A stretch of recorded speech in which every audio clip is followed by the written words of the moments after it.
أعلن منتخب الأرجنتين رسمياً اليوم الاثنين إصابة نجمه وقائده ليونيل ميسي قبل ودية السلفادور وكوستاريكا. ويلتقي منتخب الأرجنتين مع السلفادور وكوستاريكا ودياً في فترة التوقف الدولي خلال شهر مارس آذار الجاري. وترددت أنباء قوية خلال الأيام الماضية تفيد بعدم قدرة ميسي على المشاركة في المباراتين رغم تواجده في القائمة المستدعاة لبطل العالم.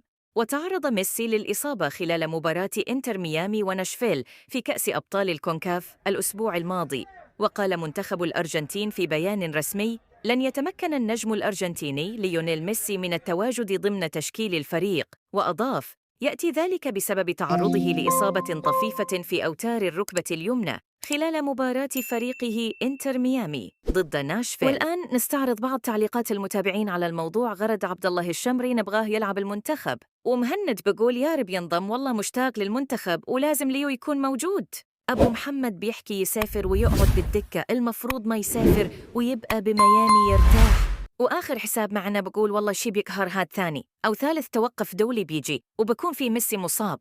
وهون في شخص بيسخر من منتخب إنتر ميامي بمنشوره.